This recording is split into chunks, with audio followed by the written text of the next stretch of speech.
Updated. Daughter banned me from grandson's grand birthday party. I changed the locks of the house and there's no party now. Original post. I don't know how to start. I've read hundreds of posts here, but now when I sit down to write mine, I'm not sure which information I should add and which I should skip. I'm a 66-year-old single man. I lost my wife 3 years ago, and since then, I've been heartbroken. Next Sunday is my grandson's birthday, and my daughter-in-law hasn't invited me to the party. I didn't even know there was a party organized until my friend, who is their neighbor, told me.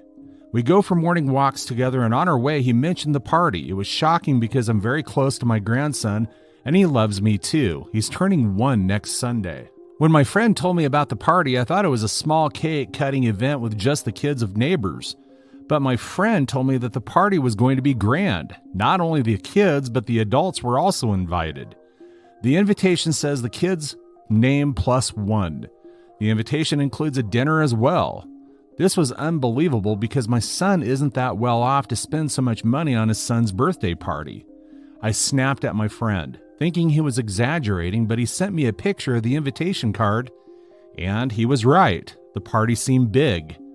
It left me wondering why I wasn't invited. I felt anxious. To pacify myself, I said maybe they had forgotten to invite me, or maybe the invitation is on the way. There's still 12 days left for the party, so my anxiety got worse and I went to meet my grandson. When I went there, I saw my daughter-in-law immersed in her phone while my grandson was playing by himself on the lawn. I picked him up and played with him while my daughter-in-law stared at me from the window. My daughter-in-law has always been resentful of me. She has never liked me or my wife. I quite don't get the reason behind her dislike, but maybe she thinks we were inferior to her. Actually, she is from a well-off family, but we are not rich. We're not poor, but we don't have as much money as her dad. Besides money, it's a matter of social status as well. Her father's a lawyer, and I'm just a mechanic and run a garage. If she's proud of her dad's money, then it's a hollow pride because her father resents her and doesn't give her a penny, even when she needs it at the most. Last year, during COVID, when my son lost his job, their finances were affected very badly. She's a homemaker, and they had just had one source of income. Losing that job was a mighty blow to them. They started living on their savings, but eventually that was also dried off. My garage business was also dwindling in the COVID lockdown, yet I helped them in whichever way that I could. But my finances were also running tight. Their situation got so bad that they were not able to pay their house rent and got an eviction notice from the owner. I was living alone, so I offered them to move into my house while I moved to my garage. I have a 2-bedroom house with the kids' room, and I could have stayed in my house with them, but I knew that my daughter-in-law would be uncomfortable around me. That's the background of my situation. When I went to meet my grandson this morning, I thought my daughter-in-law would tell me about their birthday plan, but to my disappointment, she didn't say a word. Until now, I was hoping that she had forgotten to invite me, but now it seems evident that she doesn't want me there. It breaks my heart to think what I did to her to get this resentment. I've always tried to make their life comfortable, help them out, and this is what I get in return. I totally understand that. That's got to be a hurtful situation to be in. Now for the updates. Update 1. Thanks for all the kind words. You guys are right. We in-laws, especially in our 60s, are treated as third-class citizens by our daughter-in-laws. It does feel very lonely in this world. 60 is indeed a hard time. It's like too old to live and still too young to die. I tell you, my friend, if you have a partner in your 50s and 60s, treasure them because you're going to miss them like hell. I never felt the need for a friend until I had my wife. But after her demise, my life is just so empty. Yesterday, my son called me and said that they would be dropping the grandson off with me.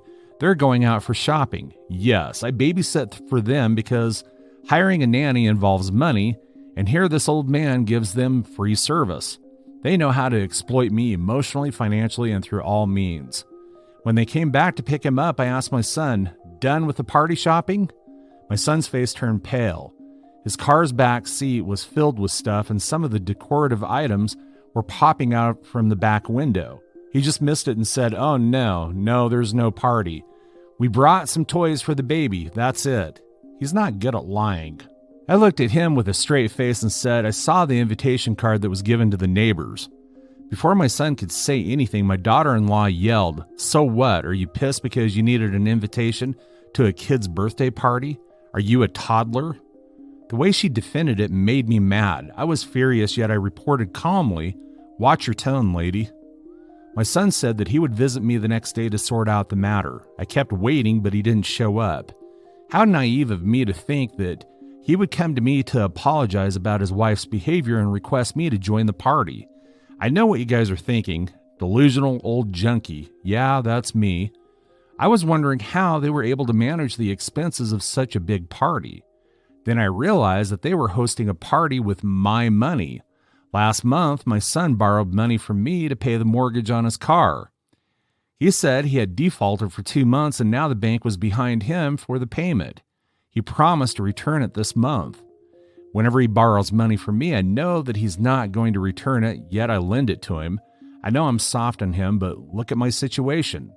I just have one son to call a family. I have only a handful of years left. What am I going to do with my money? It is ultimately going to him, and so why not give it to him when he needs it? Until now, I never asked him to return the money. I lent him, but today I called him and asked for the money that I lent him last month. I said, "You promised to return it this month, didn't you? So where is it?" He didn't ever expect that his dad would ask him to return the money. I said, "I want the money by this week, as you made the promise." He said, "What?" I affirmed, "Yeah, you heard it right.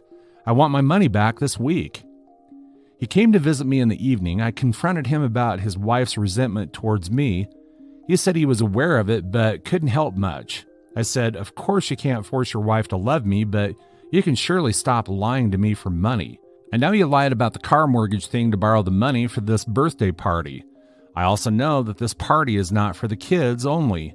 Their parents are also invited, and that too for dinner. Really? You have so much money to feed your neighbors and friends, but not me? Whose money are you putting up for the event?" After my rant, he said, "Are you mad because we didn't invite you? If yes, then it's not me. Sandra, the daughter-in-law, has prepared the guest list." I yelled, "And you have no say in that? Is Sandra's decision some kind of law that cannot be challenged or changed? Are you telling me that you're okay that your wife doesn't invite your father to your kid's first birthday party? And that too without any reason?" He stood silent with a sullen face. What else would he do? He's too weak to open his mouth in front of his narcissistic wife. He is helpless to defend himself in front of me because he needs my money. Sometimes I blame myself for not raising a strong son. Update 2. I was keen on not taking any revenge, but guess what? Sandra, my daughter-in-law, crossed all limits of toxicity and gaslighting. On the afternoon of the birthday, I was sitting at the corner of my garage drinking and sulking when I got a call from my son. I was so stupid to think that maybe his guilty conscience had kicked in and he was calling to invite me to the party. Don't curse me if I say I even bought the gifts for my grandson. I thought if they invited me last minute, I would have to rush. I know I surpassed all levels of desperation. I thought even if they didn't invite me, I owe a gift to my grandson and I would give it to him the next day. To shatter my daydreaming, the call was to babysit my grandson. He had to rush to the office for some immediate work. He said Sandra had gone to pick up her parents from the airport. Hearing this, I lost my mind. I mean, her parents are flying from 2 states away, but I'm not invited, even though I live just a block away. Before I could say anything, he said he was already in his car leaving the baby alone in the crib, so I should hurry up. Without any second thought, I rushed to care for my grandson. While I was playing with him, the phone rang. I ignored it a few times, but it kept buzzing. I thought it must be some emergency call, so I answered it. It was Sandra. She was calling to give my son some instructions about the decorations. She had been calling him on his phone, but he wasn't answering. She flipped out on hearing my voice. I said, "I'm not trespassing at your house. Your husband had to rush to the office urgently, so he requested me to babysit your son." She screamed at me, asking me to leave the house because she didn't want her parents to see me. I said, "How do you want me to leave the little boy alone at home?" She said she would be there in an hour. The boy would manage to be alone until then, but she didn't want me to be present at her home when her parents came. God, what a bitch. She said I stink of gas and oil and that my hands and clothes are filthy with grease. I looked filthy and she doesn't want her parents or anyone to see me at her house. I felt humiliated by this. It was outrageous. I cried like a baby, holding my grandson in my arms. I can't explain to you guys how terrible I felt at that moment. Quickly, I picked myself up to leave because if she arrived and saw me there, she would break 7 hells on me. Who cares at this point? I would. While locking the door behind me, an idea struck my mind. Damn, it's my house. Yeah, that's right. I gave them my house to live in as a goodwill gesture, and no, they don't pay rent to me. I was like, lady, I'm done being a doormat. Good for you. I quickly called up my workmen with toolboxes.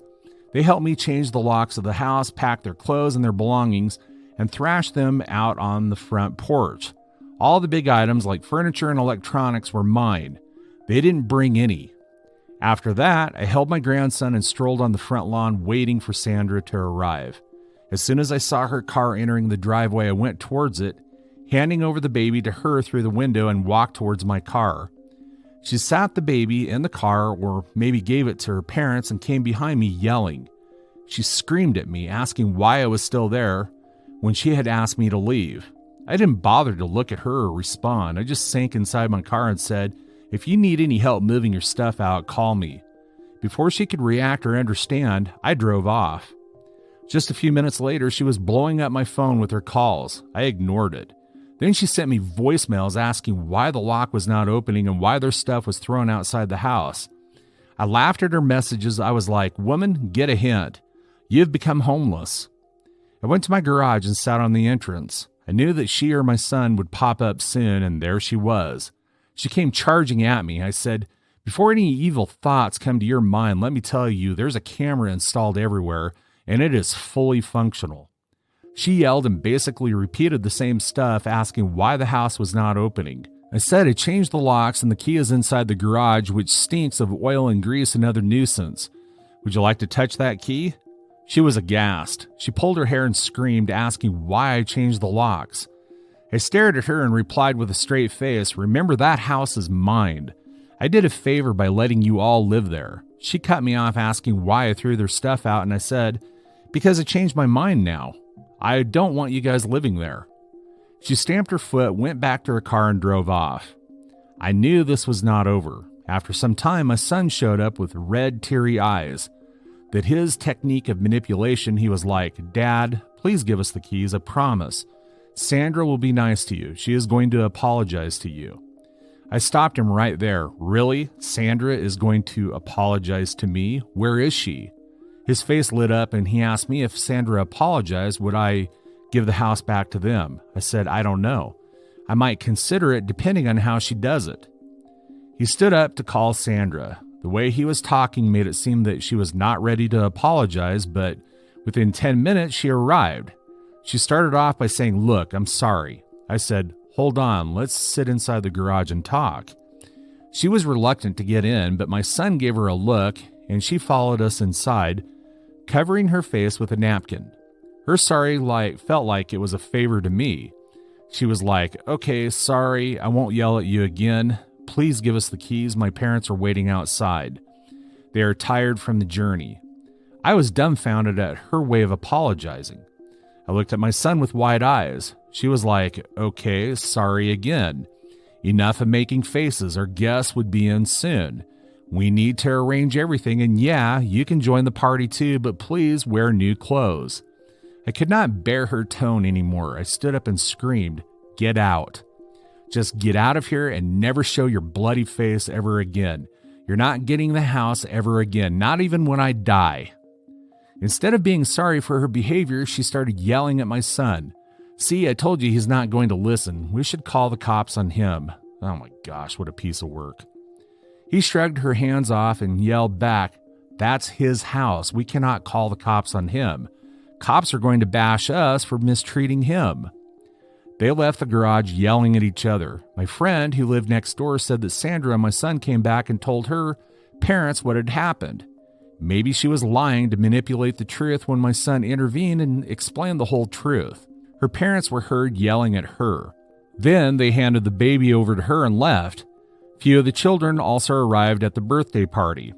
My son asked them to come back after an hour. They quickly loaded their trunk with as much stuff as they could and drove off. After some 30 minutes, they sent out an apology mail to everyone that the party had been canceled. Some of their big suitcases are still lying on the porch.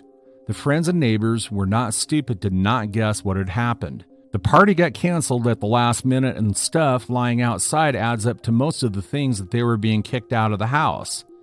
That was all that happened until now. I feel no remorse for doing this. They had pushed all my buttons, and I could just not stand there and take it. Update 3. My loser son showed up at my door again. 1 week went since I had kicked him out. It was almost midnight when I heard his knock on the door. I opened the door and said I didn't have any business with him. He held my hands and started begging me to let him inside the house. He said he had been living in the car for a week. He doesn't have any money to lease another house. With his income, it is difficult to meet the ends even for the household expenditures. He started crying that he could not afford to bear the rent. I said, "Why don't you ask your entitled wife to get a job?" He said that she just doesn't want to work. She thinks of herself as a prize for him because she was out of his league. I burst out in laughter. "Sure, then show off your trophy to get bread. This old man has done enough for you all." I said, "Your wife has always been narcissistic towards me, yet I gave all my support to you. I gave up my house and lived in the garage because I loved you and wanted you to be comfortable. What did you give me in return? You let your wife humiliate me. Don't you have a spine to take a stand? Yeah, you have a golden wife. You surely cannot upset her. Then live off with that gold and don't come to me for help." He tried his last bet by saying, "Please, Dad, give us the house for the sake of your grandson." I charged him, "Enough of the emotional manipulation. Don't dare to blackmail me any further. Until now, you extorted my money and my house saying, 'Dad, please don't do this for the sake of your son.' Now, when that card is not working, you're using your son to get away with your demands. Just get out of here. You're not getting anything."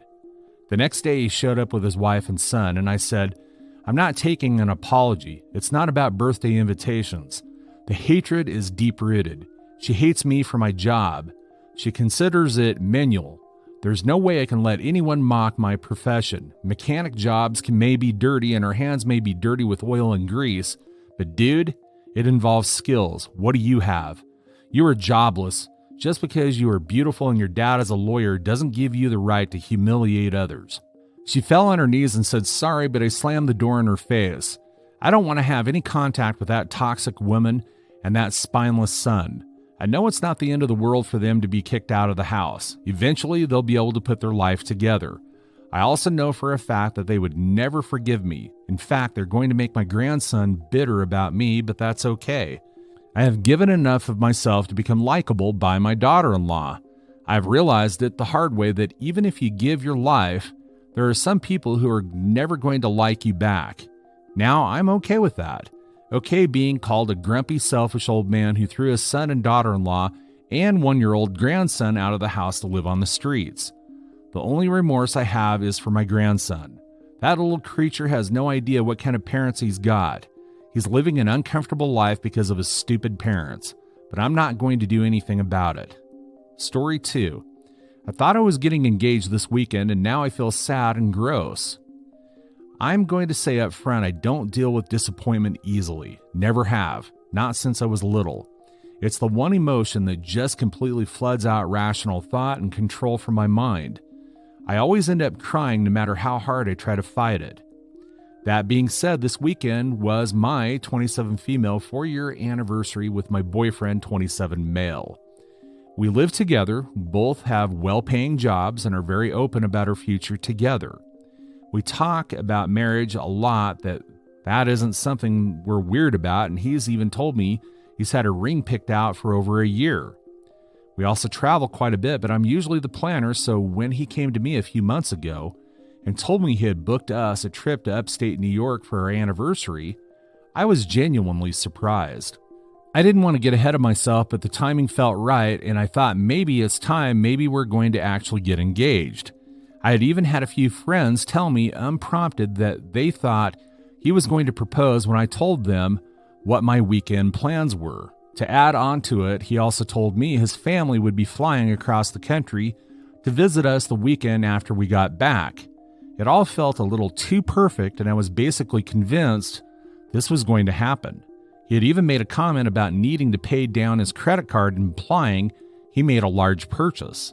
I know I was probably fully into the confirmation bias at this point, but I couldn't help myself. So the weekend comes and he's being extra nice to me, holding my hand everywhere, overly complimenting me everything. Today had this hike mapped out to a scenic overlook, and everything I was ready for absolutely nothing apparently, because nothing happened. We had this whole gorgeous lookout to ourselves, stayed a whole 5 minutes, then we left. I was pretty quiet on the way back, but I thought, hey, maybe he's trying to throw me off the trail or something. We go out to grab some lunch, and I asked him if he had anything else planned for the weekend. Nope, that was the only thing I planned today unless you want to do anything. I finally tell him I feel pretty silly because it's our last day, and I thought he was going to propose. He laughed and said he thought I might think that, and even said his mom had told him she thought that's what was going on, and he told her no, that definitely isn't happening. I don't think he meant it to come off as mean, but in that moment I feel all of a sudden pretty stupid, like I had come across as desperate or needy for the first time in our relationship. I had never before pressured or made any implication I was expecting a proposal on a timeline, and now I felt really stupid and small for even mentioning it. He tried to move the conversation along, and as he was talking, another group of people our age sat at the table next to us and started discussing how one of the couples just got engaged. He gave me a yikes face, thinking I would find the situation funny, but I couldn't help it. I just started silently crying right there in the restaurant.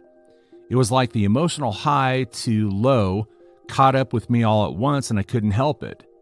I hate being emotionally demonstrative, especially in public, so we quickly left and went back to the hotel. When we got back, I just started sobbing, big chest, hyperventilating sobs.